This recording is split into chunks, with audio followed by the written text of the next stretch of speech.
Without fail, every single year, the Parasha of Devarim, the Book of Devarim, and the first Parasha comes before Tisha B'Av. Why is that the case? Incredibly, we see an amazing Rashi and Sforn in this week's Parasha which highlights this.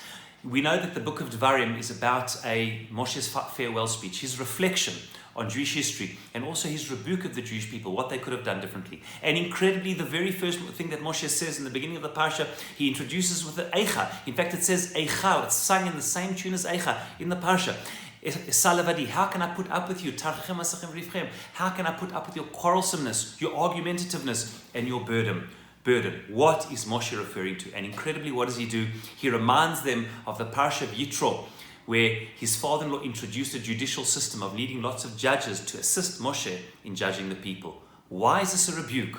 Why is it brought right at the beginning of the rebuke of Moshe? Says the Sforna to teach us a very profound thing. Why is it that you went from one judge, Moses, to needing not only Sarai Alafim judges for every 1,000 of you, not only Sarai Me'ot judges for every 100 of you, but even Sarai Asarot, every 10 of you, says Rav Avodia Sforna, needed a judge.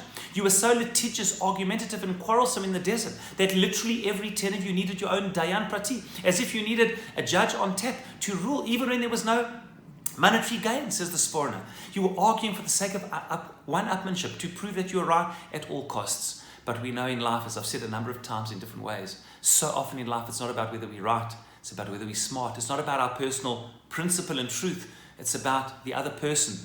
Hashem cares often less about whether we are right, more about whether we're getting on with each other. That is at the root of the need of this litigiousness to have so many judges, and at the root of the challenge of Tisha B'Av.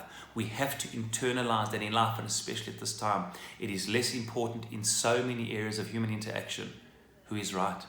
Who has more witnesses? Who has more judges? Says Rashi, every time one Beth Din wasn't enough for them and didn't go their way, they brought more testimony and more witnesses and wanted another Beth Din. You could not ever be wrong. You had to do everything in your power to prove you're right, no matter how many relationships and who you destroyed in the process.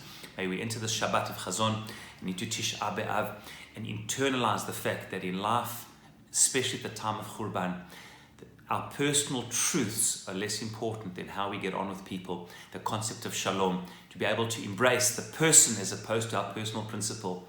Being right, being smart as opposed to being right. And ultimately, less about our personal truth, more about being able to get on with other people. Shabbat shalom and a meaningful fast.